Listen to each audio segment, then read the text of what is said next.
materi pada pagi hari ini mengenai the formula for winning ya, cost leadership or standing out in customer age. Nah, ini tentunya kita akan menentukan bagaimana cara perusahaan ini untuk menang di mata pelanggan atau market. Nah, di sini nanti akan menjelaskan beberapa materi-materi atau outline yang akan saya sampaikan.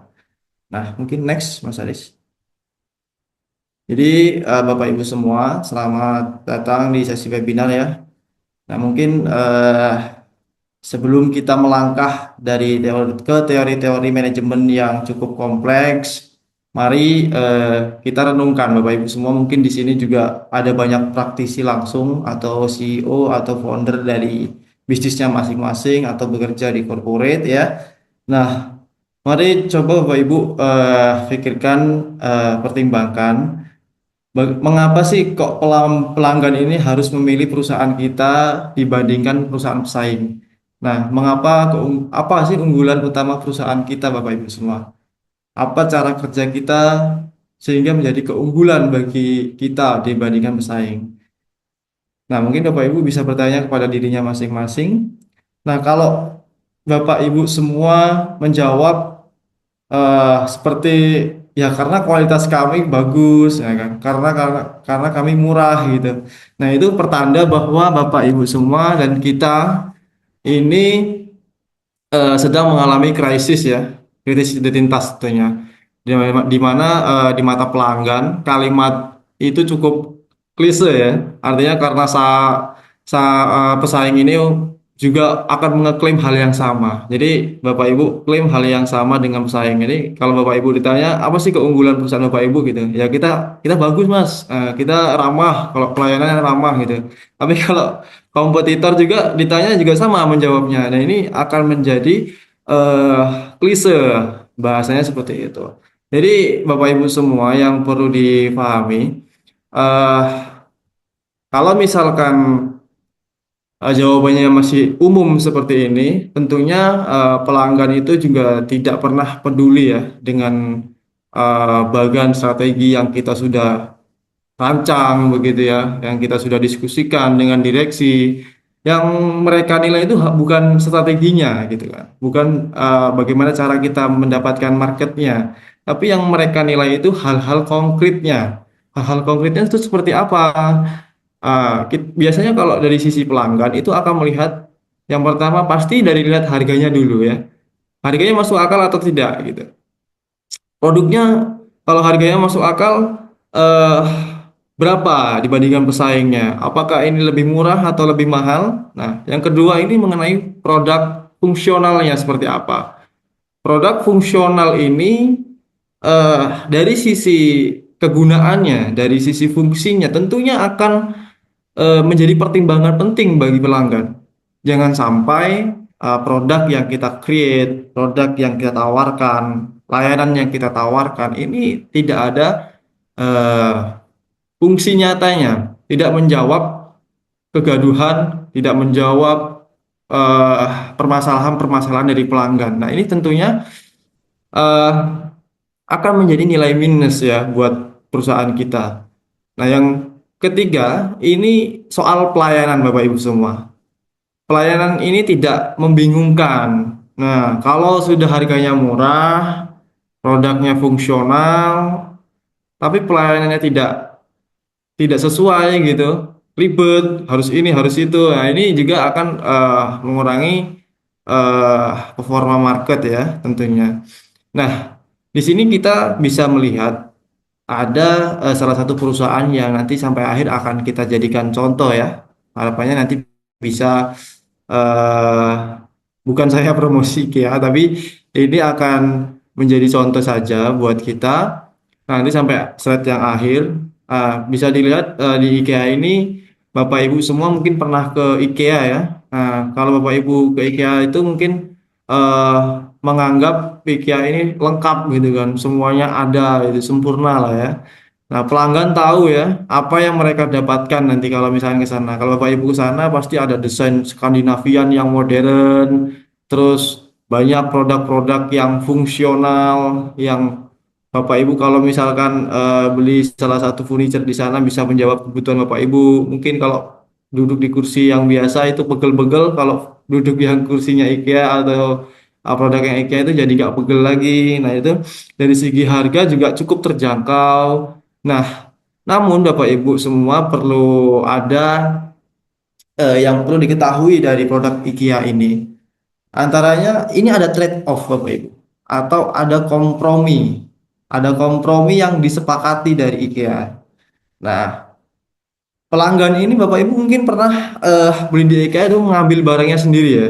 Jadi dari gudang kita ambil lalu kita rakit sendiri di rumah. Nah, IKEA ini sengaja Bapak Ibu. IKEA ini sengaja memberikan layanan perakitan gratis atau tidak memberikan pelayanan perakitannya sekaligus atau eh, mengantar juga tidak diberikan kepada dari IKEA-nya. Nah, ini tentunya dari IKEA akan menjadi nilai positif karena dari segi biaya operasional itu justru akan mengurangi biaya itu sendiri dan tidak membengkak. Kalau misalkan biaya operasionalnya turun, tentunya akan ada harga murah gitu kan, yang akan ditawarkan ke market. Nah, Bapak Ibu perlu tahu, jadi IKEA ini pada tahun 2025 itu total penjualan retailnya itu secara global ya, itu mencapai 44,6 miliar euro. Nah, ini tahun 2025 aja gitu kan. Nah, angka ini membuktikan Bapak Ibu semua bahwa memiliki posisi yang jelas itu eh, dan berani melepas layanan sebagian itu justru akan menciptakan skala bisnis yang besar gitu kan. Jadi kita jangan takut menghilangkan salah satu layanan demi keunggulan lainnya. Artinya ada pertimbangan di sini, ada pilihan gitu kan. Nah, apa yang maksud dari pesan saya kali ini gitu kan? Memang strategi itu bukan tentang menjadi yang terbaik dari segala hal, melainkan berani memilih mencari eh, cara yang paling masuk akal untuk menang dengan sumber daya yang kita miliki itu justru akan lebih baik gitu. Jadi kita nggak bisa eh, menang dari semua hal gitu. Udah murah, udah bagus, udah tahan lama, misalkan barang-barangnya, terus pelayanannya bagus. Mungkin ada, tapi itu akan sangat susah buat kita jika kita menawarkan semua hal tersebut. Nah, next, Mbak. Nah, di sini kita melihat persaingan itu bukan soal produk ya. Ini tentang arsitektur nilainya. Nah, Bapak Ibu semua mungkin sering kali ya kita terjebak berpikiran bahwa persaingan bisnis itu cuma terjadi di atas di produknya saja gitu kan, di layanannya saja gitu kan. Persaingan itu padahal pelanggan ini menilai Bapak Ibu semua itu tentang keseluruhan pengalaman mereka dari awal sampai akhir gitu kan. Jadi bukan hanya produknya yang kita jual kurang ini, kurang itu gitu kan. Tapi ini soal pengalaman. Mereka dari awal sampai akhir itu mencari informasinya seperti apa. Apa kamu udah mencari informasi eh, perusahaan Bapak Ibu? Misalkan Bapak Ibu punya perusahaan atau produk, Eh, yang pertama harus informasinya harus mudah dulu, bisa diakses di mana-mana. Mungkin misalkan produknya ada di Shopee, ada di Lazada, ada di mana-mana, atau ada di Google punya website gitu kan, atau bahkan di lini terkecil di Maps pun ada gitu misalkan. Nah itu salah satu eh, cara kita memberikan experience kepada pelanggan dengan baik gitu. Yang kedua itu bagaimana cara membelinya. Nah, kalau sudah ada informasi, membelinya ya jangan dipersulit gitu kan. Nah, beberapa ya mungkin ada di perusahaan jasa mungkin ada sedikit birokrasi yang akan sedikit lebih panjang dibandingkan dengan perusahaan-perusahaan yang notabene produk fisik gitu kan ya. Kalau produk fisik pasang di website, pasang di Shopee, itu tinggal check out sudah datang barangnya. Tapi kalau jasa ini agak sedikit perlu proses ya, karena ada proses penawaran dan lain-lain. Nah, ya yang saya maksud tapi semudah mungkin gitu ya kita menawarkan pembelian gitu kepada customer. Jangan sampai informasinya sudah bagus, belinya susah. Nah, ini yang perlu kita pertimbangkan. Lalu bagaimana cara memakainya gitu kan? Nah, kalau sudah membelinya gampang, ya memakainya harus secara fungsional harus mudah gitu kan. Harus menjawab persoalan-persoalannya. Yang terakhir itu setelah mereka beli, apakah barang ini bisa kita jual lagi misalkan, apakah punya nilai ketika dijual lagi gitu. Kayak misalkan Bapak Ibu pernah beli mobil atau motor ya, misalnya Bapak Ibu pasti bingung kalau beli mobil. Wah, ini kalau saya beli mobil produk A misalkan, ini memang bagus desainnya, tapi kalau di Indonesia ini kalau udah second harganya pasti anjlok gitu kan. Nah, kita juga perlu mempertimbangkan Bapak Ibu, layanan purna jualnya seperti apa. Jangan sampai kita bikin produknya, tapi kita tidak mempertimbangkan setelah produk ini terbeli ke masyarakat, dibeli sama customer kita, ini setelah dibeli, lalu kalau misalkan mereka tidak mau memakainya lagi, mau dijual lagi misalkan, atau mau dibuang, nah misalkan mau dijual lagi ya harus pertimbangkan. Ini apakah barang kita harganya aman ya kalau dijual lagi jauh nggak selisihnya gitu. Kalau mau dibuang ya bagaimana secara eh, recycle-nya ya perputarannya dari daur ulangnya misalkan. Ya itu perlu dipertimbangkan juga apakah barang-barang ini mudah didaur ulang atau tidak. Nah ini yang layanan purna jual ini yang perlu kita pertimbangkan gitu kan. Nah, mengapa menurunkan harga itu eh, tidak cukup Bapak Ibu semua? Karena jika kita menurunkan harga tanpa memperbaiki cara kerja internal itu akan percuma juga. Margin keuntungan kita yang akan tergerus habis tentunya kan. Kalau misalkan kita turunkan harga, tapi efisiensi operasional tidak diperhatikan juga. Ya sama itu namanya bunuh diri Bapak Ibu semua. Nah, mungkin kalau ada salah satu yang dikorbankan tentunya. Mungkin kalau misalkan harganya murah, ini harus kita efisiensikan lagi gitu kan. Ya kita melihat contoh IKEA kemarin gitu kan.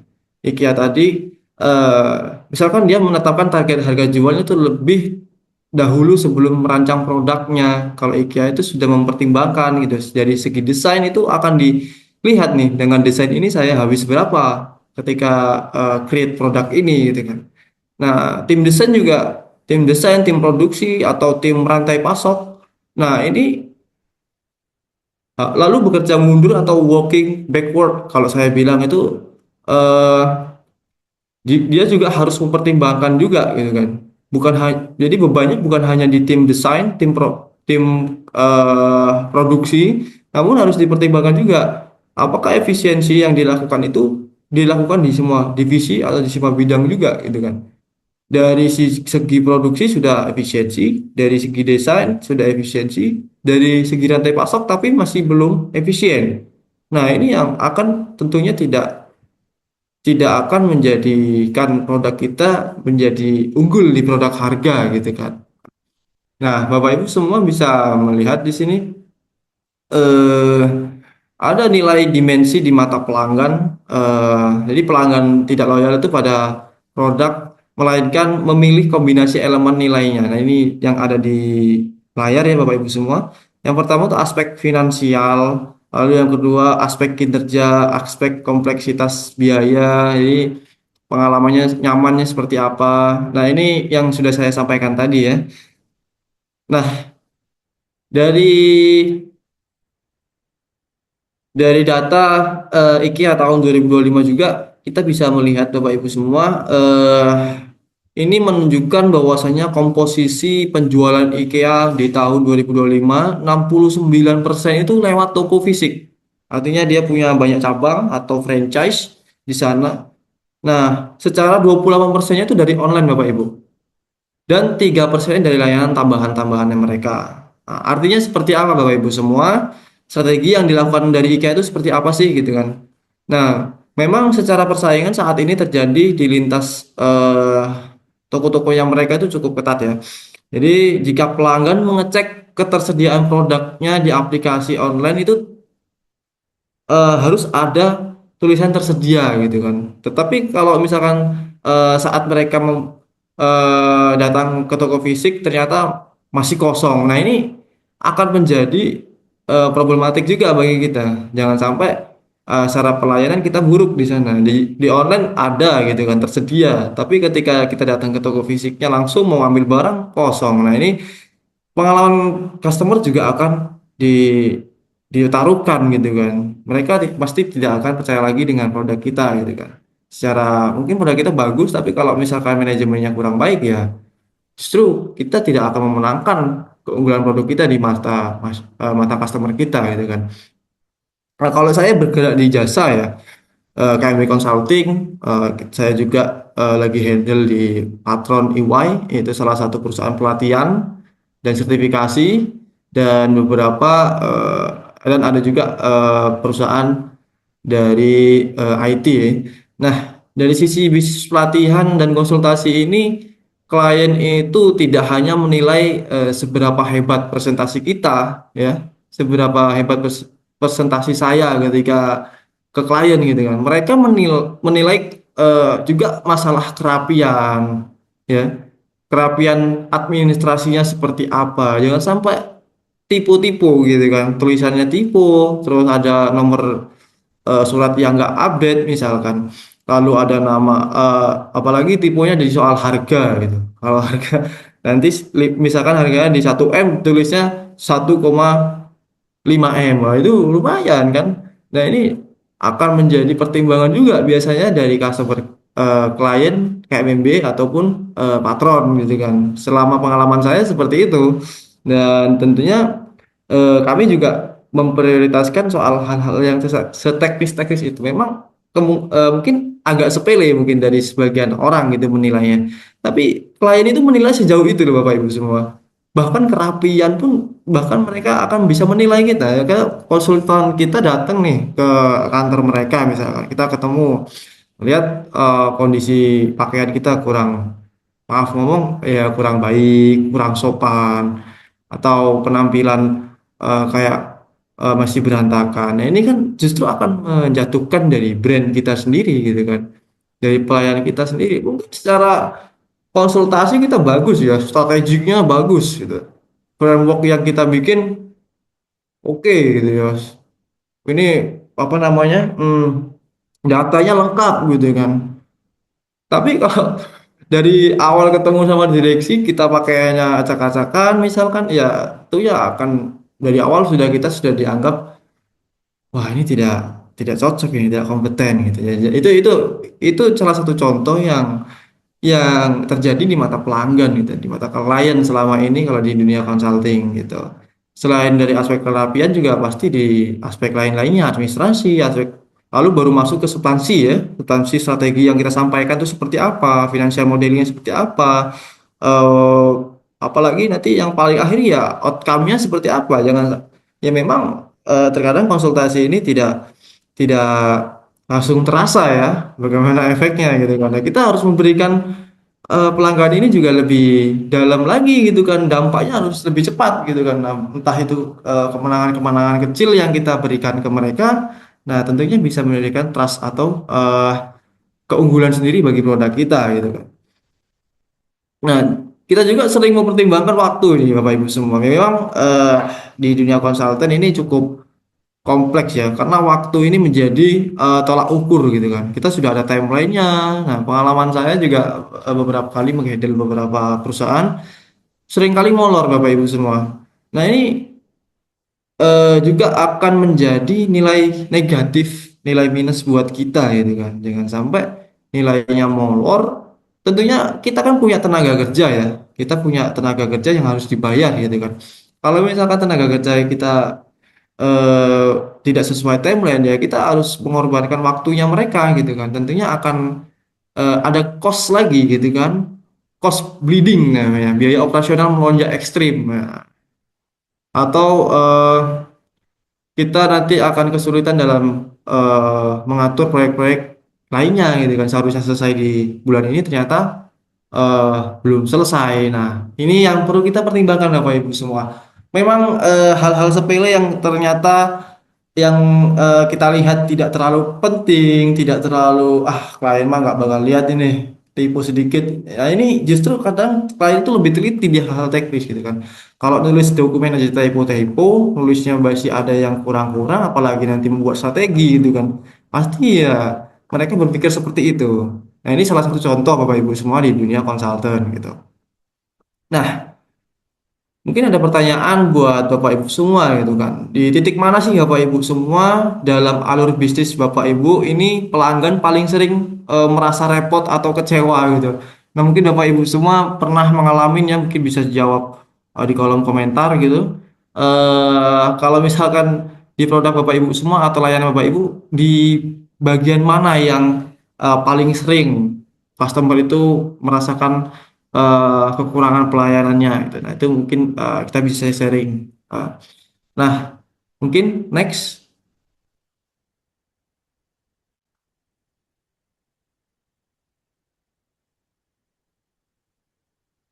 Nah, di sini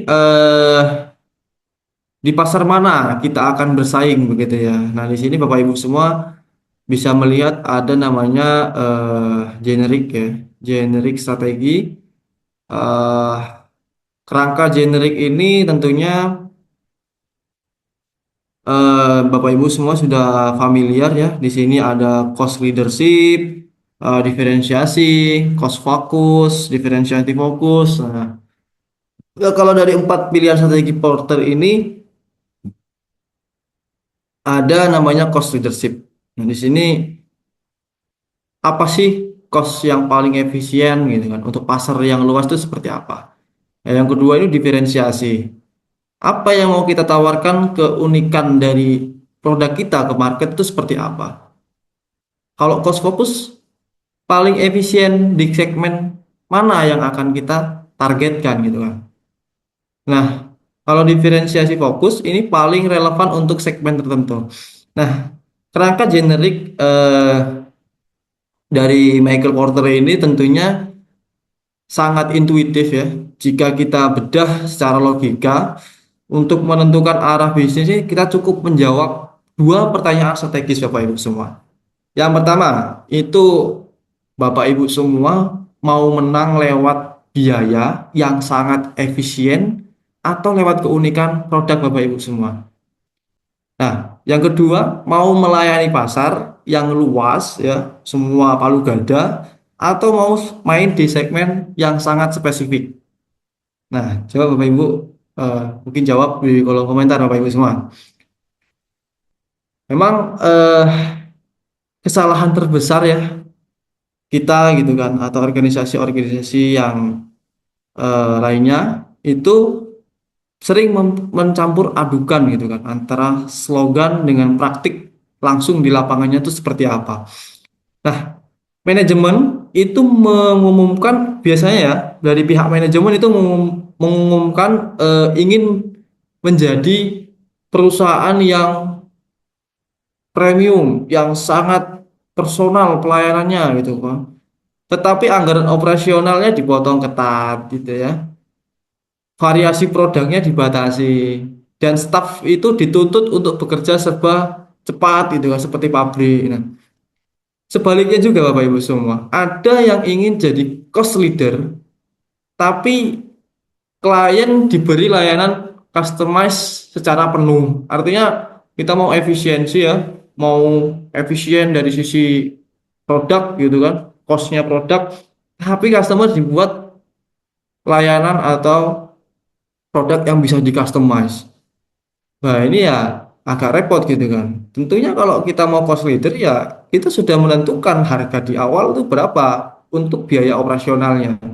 Ya, jangan ketika ditawarkan ke klien diberikan customize gitu. Tentunya ada customer yang minta yang paling oke dong gitu kan. Apalagi kadang kan terkadang juga ada permintaan yang cukup banyak gitu.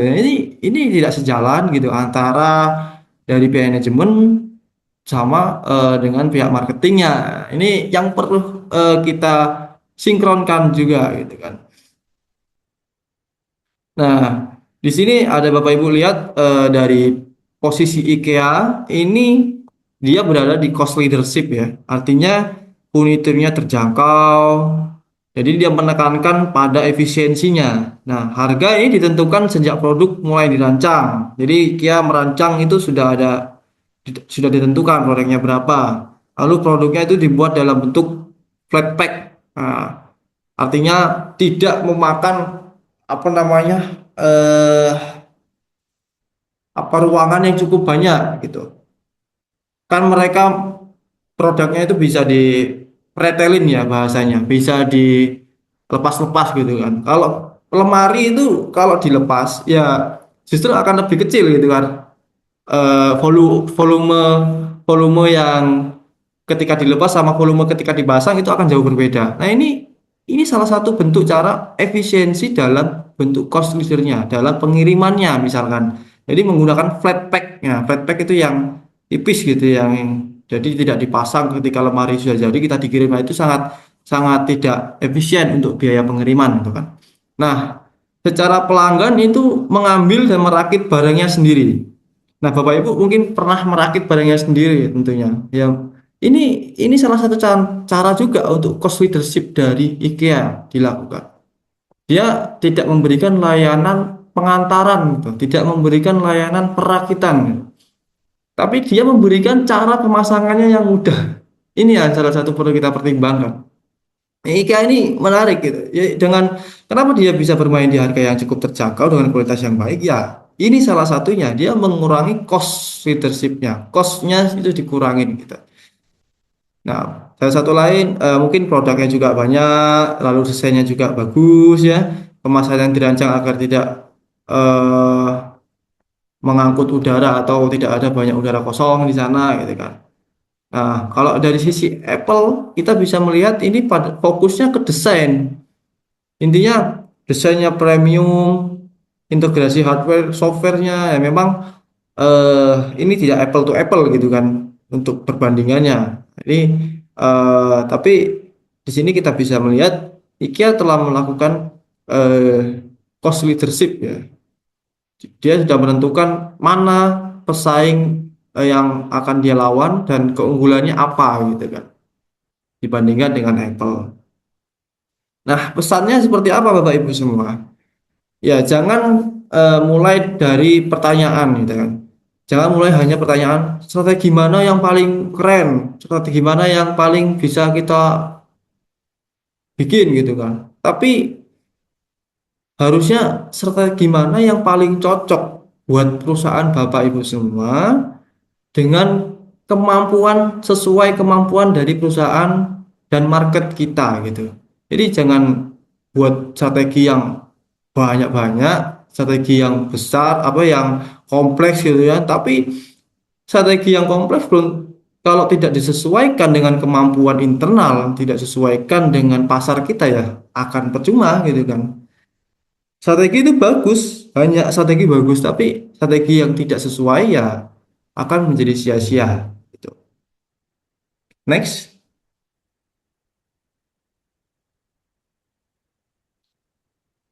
Nah, di sini kita lebih detail lagi ya, membahas cost leadership. Artinya harga kompetitif harus didukung struktur biaya yang efisien.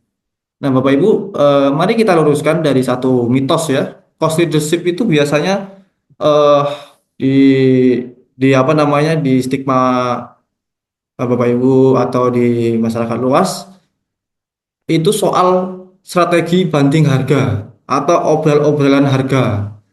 Nah, inti dari cost leadership itu sebenarnya bukan itu Bapak Ibu semua. Cost leadership itu adalah kemampuan eh, memiliki struktur biaya atau cost structure yang lebih rendah dibandingkan pesaing kita. Jadi kalau pesaing kita jualan kok bisa murah ya? Oh itu mereka itu nggak memikirkan biaya karyawannya, dah. Diskon-diskonnya seperti apa gitu kan? Kok mereka buat diskon terus gitu kan? Nggak kasihan sama yang lain gitu kan? Sesuai harga pasar. Tapi justru yang harusnya kita lihat itu bukan itunya Bapak Ibu semua. Kenapa kok dia bisa memberikan diskon gitu kan? Memberikan harga murah? Pasti ada hal yang membuat operasional mereka dari awal sampai akhir itu efisien, sehingga dia bisa memberikan harga yang cukup menarik bagi customer dibandingkan kita gitu kan sebagai pesaing. Nah, itu yang perlu kita pertimbangkan gitu kan. Kayak seperti yang tadi dilakukan IKEA ya, kemasannya datar, flat pack gitu kan. Nah, memang ini bukan sekedar keputusan kemasan saja, ini keputusan rantai pasok.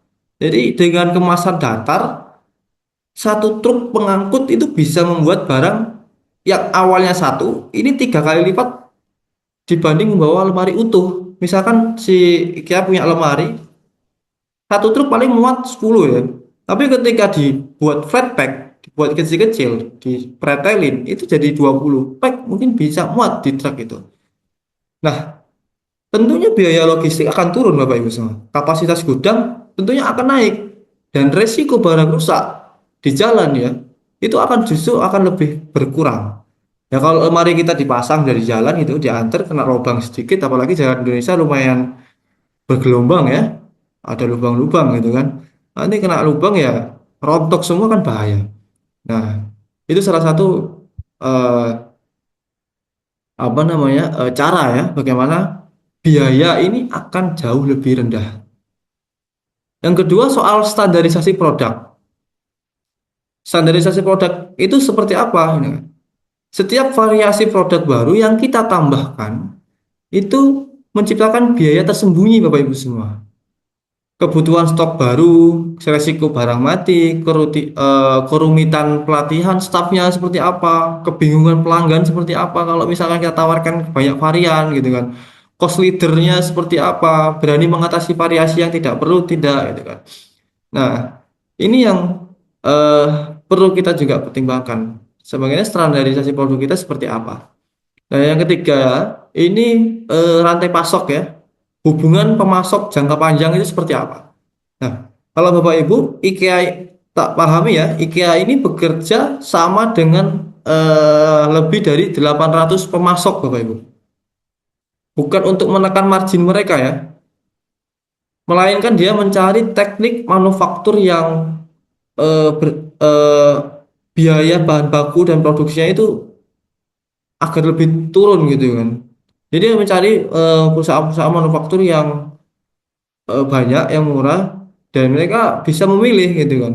Apa bahan baku, bahan produksi yang lebih murah dan dia eh, pilih gitu kan. Nah, tentunya dengan pengadaan yang cukup kuat gitu kan. Kalau memilih pemasok tapi tim pengadaannya kalah nego ya, ini perlu dipertimbangkan juga gitu kan. Lalu teknologi, otomatisasi, ya ini penting juga Bapak Ibu semua. Terus pengurangan pemborosan di segala lini ya. Lalu efisiensi kemasan dan distribusi. Nah, ini eh, akan menciptakan sumber ya, sumber keunggulan cost leadership yang kita lakukan gitu.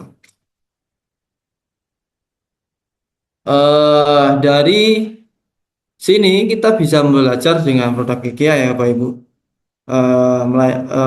Cost leadership itu bukan sekedar memberikan diskon saja, tetapi ya perusahaan harus punya sistem yang membuat biayanya memang lebih rendah dibandingkan yang lain. Nah, ini pesan positif yang sangat menarik ya Bapak Ibu semua. Nah, realita contoh ya dari IKEA tahun 2025 itu laba kotor dari Inter IKEA Group ya global ini sempat terkoreksi ya dari 16% ke 14% di tahun 2025 karena mereka memilih menyerap kenaikan tarif dan menjaga keterjangkauan harga bagi konsumennya mereka.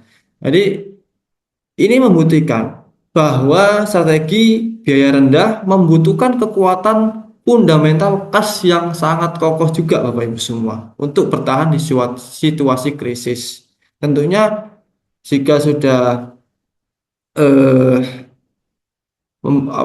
kita menggunakan strategi cost leadership ya, tentunya kita juga akan mempertimbangkan aspek finansial lainnya sehingga ketika ada situasi krisis atau ada pandemi atau ada kebijakan-kebijakan politik yang berubah itu kita sudah punya cadangannya seperti itu. Next.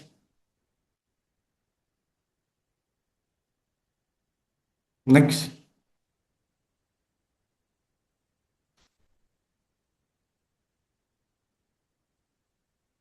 Coba set. Oke. Nah, ini diferensiasi Bapak Ibu semua. Berbeda saja tidak cukup, namun harus bernilai bagi pelanggan. Nah, sekarang kita bahas pilihan yang kedua tadi ya, diferensiasi ya. Berbeda saja itu tidak cukup, berbeda itu harus relevan Bapak Ibu semua dan bernilai di mata pelanggan. Jika kita mengeluarkan investasi besar untuk fitur yang tidak dipedulikan oleh customer kita atau tidak dibutuhkan oleh mereka, itu bukan keunikan, justru itu pemborosan atau costing namanya.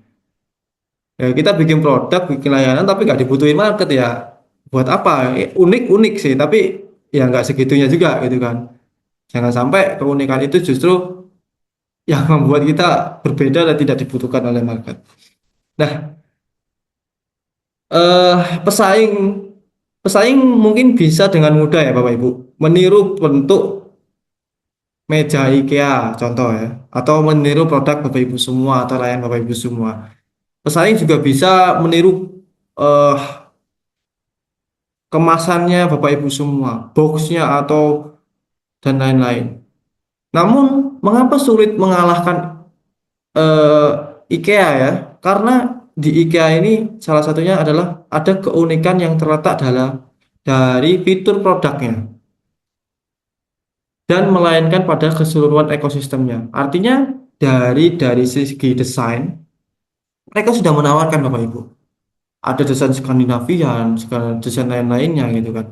Dan inspirasi tata ruang di showroom juga dia berikan layout-layout kecil-kecil gitu. Dia memberikan contoh layouting untuk furniture yang ditawarkan. Dari sudut kiri itu, cocoknya seperti ini. Mejanya taruh sebelah sini. Nah, itu experience customer ketika melihat di dalam tokonya mereka itu melihat, oh IKEA ini sedetail itu ya, memperlihatkan bahwasanya harus warna matchingnya seperti apa gitu kan. Nah, terus ada kejelasan katalog hingga kekuatan brand lainnya. Nah, ini yang membuat kita juga perlu memikirkan hal-hal tersebut Bapak Ibu semua sehingga pesaing ini sulit meniru produk kita. Ya mungkin mudah meniru bentuknya saja, tapi mereka tidak mengerti kenapa produk ini dibuat, kenapa produk ini dibutuhkan oleh market. Nah, itu Bapak Ibu yang perlu tekankan gitu kan. Nah, mungkin sebelum Bapak Ibu meluncurkan suatu layanan atau produk, Bapak Ibu bisa menguji dulu ya, atau menguji kelayakan diferensiasinya seperti apa. Biasanya kita bisa menguji dari the three filter test ya. Artinya tiga pertanyaan. Yang pertama, apakah pelanggan benar-benar peduli dan membutuhkan ini? Nah, misalkan Bapak Ibu membuat produk ya, dipikirkan kira-kira peduli nggak ya marketing kalau kita bikin produk ini gitu kan ya. Yang kedua, apa pelanggan bersedia membayar secara lebih atau memilih kita karena hal ini gitu kan. Dari sisi biaya, apakah pelanggan mempertimbangkan ketika kita membuat harga seperti ini? Bagaimana dari segi pesaing? Nah, ini perlu dipertimbangkan. Yang ketiga, apakah pesaing membutuhkan waktu lama dan biaya besar untuk menirunya? Nah, ini juga perlu kita pertimbangkan, perlu kita tes gitu kan ya. Oh, kalau saya bikin ini, mereka harus riset 10 tahun. Dia harus bikin mesin, bikin misalkan mau produk otomotif ya, dia harus riset mesinnya, harus riset eh, logamnya seperti apa, besinya seperti apa biar nggak karatan gitu kan. Itu butuh lama. Nah, ini susah ditiru gitu kan. Dan kalau saya bikinnya secara massal, ini biaya produksi akan lebih murah. Mereka nggak bakal bisa meniru kita karena kita perusahaan besar misalkan. Nah, ini salah satu eh, contoh ya, tiga uji kelayakan diferensiasi atau the three filter test gitu. Jadi Bapak Ibu semua itu poin dari diferensiasi tentunya diferensiasi ini yang kuat itu bukan fitur sebanyak-banyaknya, produk sebanyak-banyaknya, tetapi apa nilai dari layanan kita, apa nilai dari produk-produk kita yang tentunya benar-benar dicari oleh pelanggan. Begitu Bapak Ibu semua. Next.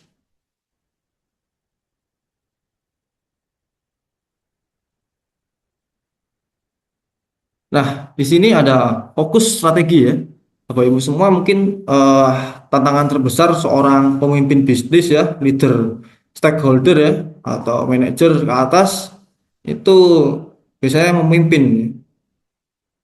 Jadi seorang pemimpin bisnis saat mengeksekusi fokus strategi bukanlah masalah teknisnya yang dibahas, melainkan rasa takut kehilangan peluangnya itu seperti apa. Jadi terkadang ada satu mungkin beberapa karyawan yang diberikan kesempatan ya menjadi pemimpin itu fokusnya malah ke teknis gitu kan, bukan eh, takut kepada kehilangan peluang ketika mereka di posisi itu. Harusnya dia bisa memanfaatkan dari sisi helikopter view-nya. Nah, ini yang perlu kita bikin juga secara fokus strateginya gitu kan. Nah, ketika takut jika kita membatasi target market, omset kita akan anjlok. Kadang stakeholder juga bingung. Nanti kalau saya bikin produk ini terlalu niche market ini. Saya bikin warung kopi, nanti ini terlalu niche market ini. Karena nggak semua orang senang kopi. Karena cewek-cewek jarang ngopi gitu. Yang ngopi-ngopi ini ya orang-orang itu aja gitu kan. Saya nggak bakal omset besar ini. Pasti anjlok omset saya. Nah, padahal yang terjadi sebaliknya Bapak Ibu semua. Ketika kita mencoba melayani semua orang, produk kita menjadi terlalu umum Bapak Ibu semua. Terlalu biasa banget, biasa saja, dan tidak mengatar atau tidak menggetarkan hati seorang pun gitu ya. Kayak ya, oh iya iya ya, banyak ya produknya gitu. Beda kalau misalkan kita punya niche market. Ini saya susah carinya Mas gitu kan. Saya susah cari ini Mas gitu kan. Ini produknya unik ini gitu misalkan seperti itu. Nah, mungkin kita bisa bayangkan ya, jika IKEA itu membuat unit bisnisnya khusus bernama IKEA Small Space misalkan, yang hanya melayani penghuni apartemen tipe studio misalkan. Itu sangat spesifik ya. Hanya melayani tipe studio, apartemen studio di pusat kota. Wah, ini lebih menarik ini. Jika mengambil cost fokus, mereka menyediakan paket furniture seragam yang sangat murah, serbaguna, dan langsung pas diukur untuk ukuran standar apartemen studio. Jika mengambil diferensiasi fokusnya, mereka menyediakan layanan konsultasi tata ruang vertikal seperti apa, furniturnya lipat customer seperti apa gitu kan. Nah, karena fokus yang sangat tajam ini, iklan atau pesanan pemasaran dan produknya itu terasa sangat gue banget gitu kalau bahasanya orang Jakarta kan ya. Ini gue banget gitu kan. Wah, ini produknya cocok banget sama value saya gitu kan. Ruangannya warna hitam misalkan. Ada logo bantengnya misalkan atau logo kudanya misalkan. Nah, itu gue banget gitu kan. Sebagai penghuni apartemen itu akan menjadi ini niche market gitu. Nah, kejelasan target ini selalu menghasilkan konversi penjualan yang jauh lebih tinggi Bapak Ibu semua dibandingkan pesan yang terlalu umum gitu. Nah, ini Bapak Ibu semua juga mempertimbangkan tentunya ya tidak semua ya memang tidak semua yang niche market itu bagus, tapi tergantung dari kemampuan internal perusahaan Bapak Ibu semua masing-masing. Nah, next.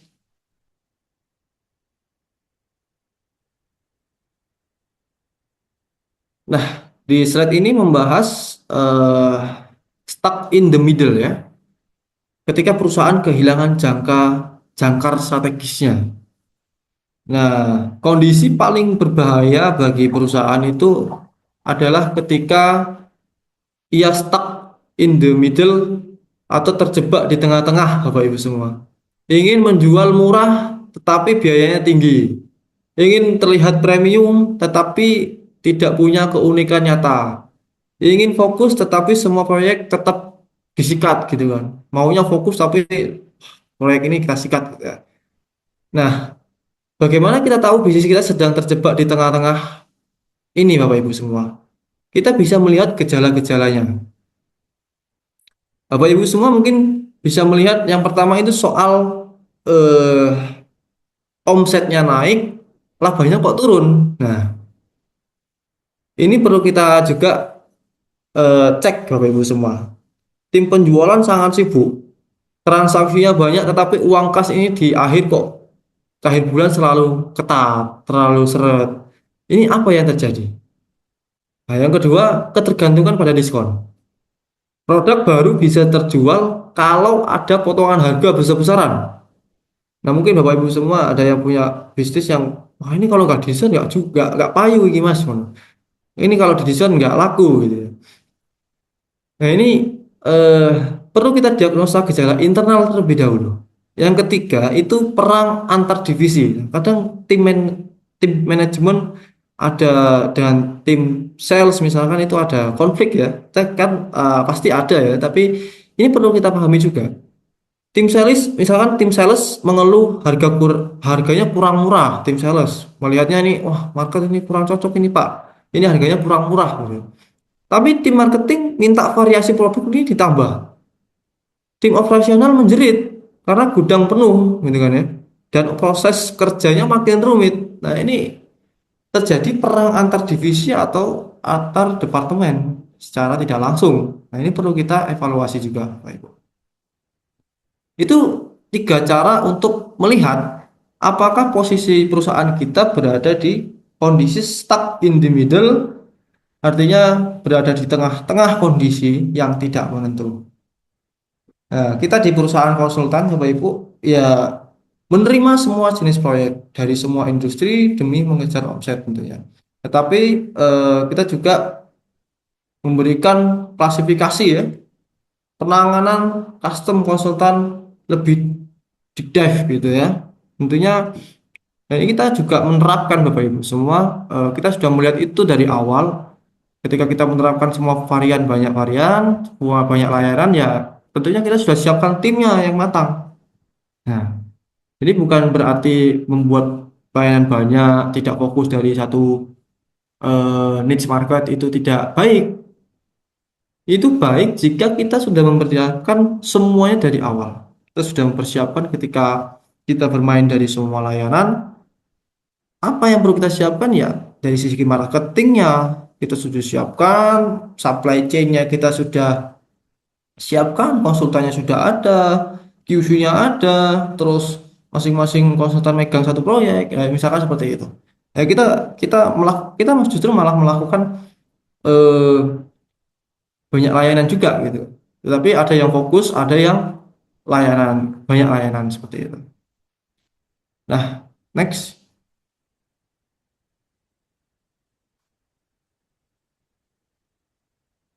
Nah, selanjutnya ini eh, bagaimana kita menentukan pilihan strategi yang harus berbasis bukti ya, evidence base gitu kan ya, evidence base.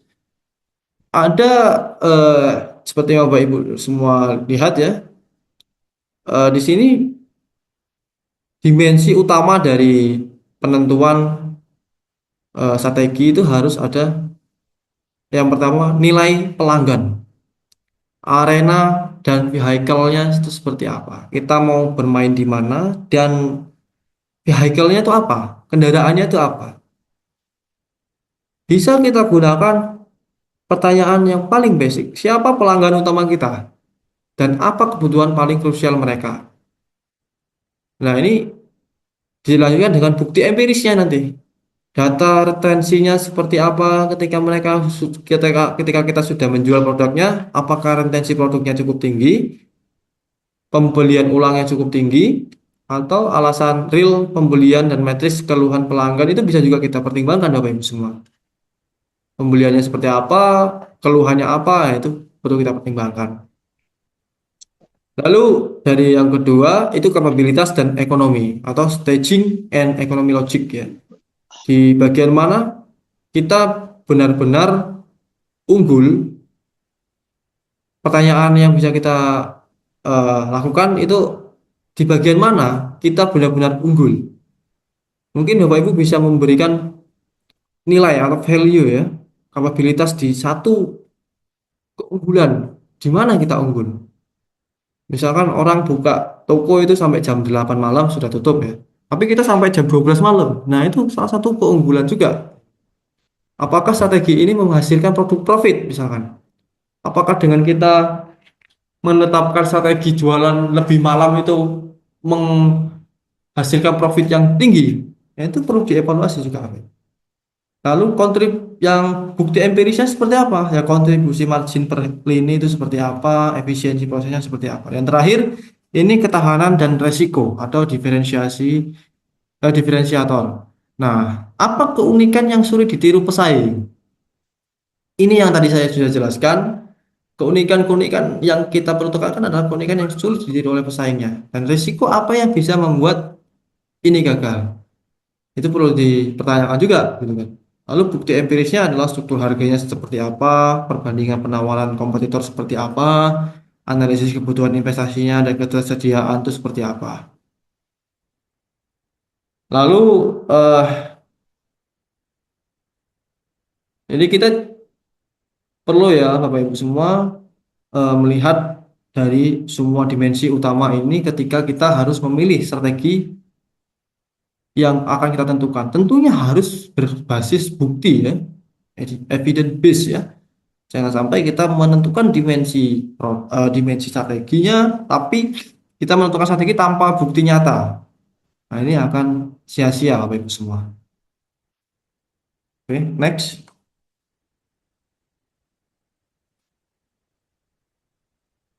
Ya, ini terakhir. eh jadi strategi itu bukan hanya di level eh, komisaris, di level direksi, atau BOD -2, -1, atau -3 gitu ya Bapak Ibu semua.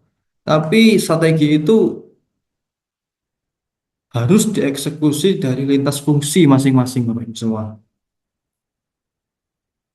Dari semua kita mungkin Bapak Ibu semua mengetahui salah satu layanan dari KMMB yaitu rencana jangka panjang perusahaan ya Bapak Ibu semua. Kita memberikan eh, suatu konsultasi kepada klien kami melihat 5 tahun ke depan seperti apa, 3 sampai 5 tahun ke depan seperti apa, KPI-nya seperti apa, program kerjanya seperti apa, arah market seperti apa, targetnya seperti apa. Tapi ketika buku itu dicetak, misalnya, strategi kita sudah memberikan advisory kepada stakeholder masing-masing, tapi dari sisi stakeholdernya tidak memberikan delegasi ke tim di bawahnya juga akan percuma. Jadi strategi itu bukan urusannya direksi saja, tapi bidang-bidang yang terkait juga harus melakukan, harus direalisasi. Tentunya kebijakannya dari direksi, dari BOD ya. Nah itu misalkan dari sisi operasional ya. Kalau misalkan kebijakannya cost leadership ya harus distandarisasi kecepatannya seperti apa, pelayanannya seperti apa, pemborosan ada nggak gitu. Dan itu harus diimplementasi di semua lini, di bidang-bidang di bawahnya. Kalau fokusnya diferensiasi, ya kualitasnya bagaimana, fleksibilitasnya seperti apa, pengalaman pelanggannya seperti apa. Nah itu harus dipertimbangkan. Misalkan dari sisi marketing, harga dan nilai ekonomisnya seperti apa.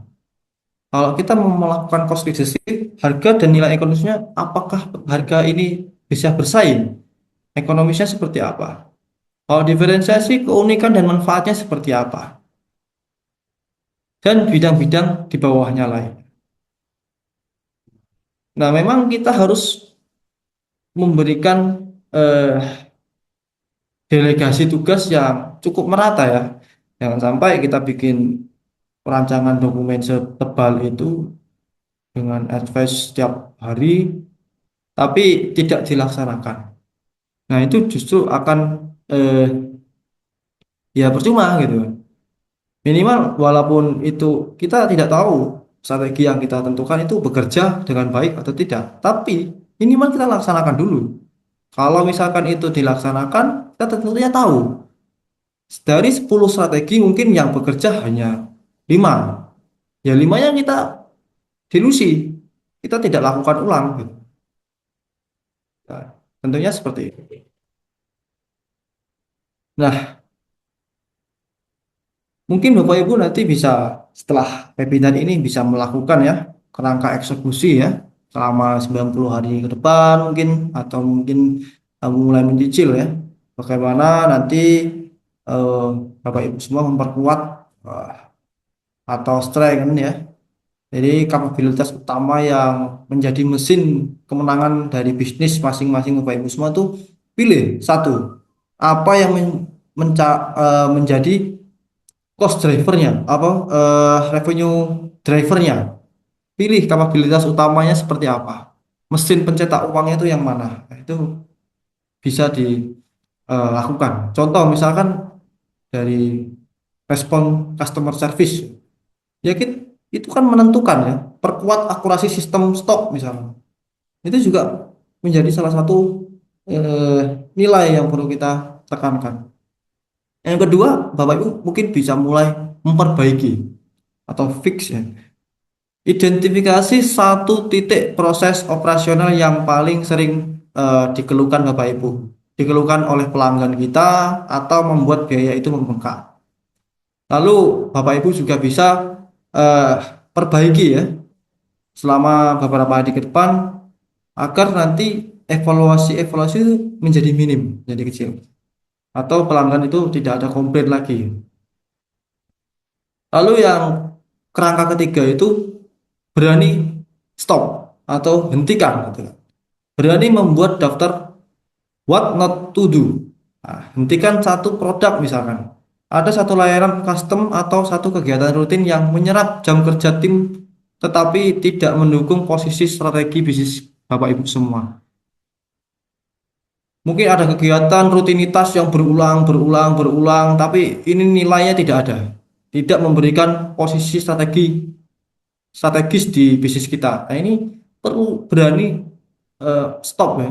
Ini nggak perlu ada kegiatan ini, nggak perlu kegiatan ini. Ini tidak ada eh, apa namanya konversi ke konversi ke revenue secara langsung misalkan. Itu harus berani seperti itu. Dan yang terakhir itu ukur ya. Bapak Ibu harus measure, artinya tetapkan leading indikatornya seperti apa. Lalu lagging indikatornya seperti apa. Untuk memantau ya Bapak Ibu. Tujuannya untuk memantau kemajuan dari bisnis Bapak Ibu semua. Jadi Bapak Ibu semua, eh, kesimpulan dari sesi kita hari ini sangat sederhana sebenarnya Bapak Ibu semua. Perusahaan kita tidak perlu menjadi yang terbaik, tidak perlu menjadi yang paling unggul gitu ya, dalam segala hal tentunya ya. Tidak harus menjadi perusahaan yang saya bisa semuanya gitu ya. Tapi perusahaan kita hanya perlu menjadi pilihan terbaik dan paling relevan bagi pelanggan yang kita targetkan atau kita tetapkan. Dengan keunggulan yang jelas, Bapak Ibu semua, insya Allah nanti kita bisa menguntungkan dan dapat dijalankan secara konsisten, tentunya akan meningkatkan revenue kita, profit kita. Nah, itu mungkin penutup dari sesi kali ini Bapak Ibu semua, bagaimana kita menentukan cost leadership dan atau out in customer age ya, or standing out in customer age. Nah, mungkin Bapak Ibu semua bisa saling sharing nanti di kolom chat ya. Mungkin ada pertanyaan-pertanyaan yang mau ditanyakan. Eh, Mungkin terima kasih sebelum atas waktunya Bapak Ibu semua. Saya kembalikan ke Mas Haris ya, Bapak Haris Jawari selaku moderator. Terima kasih.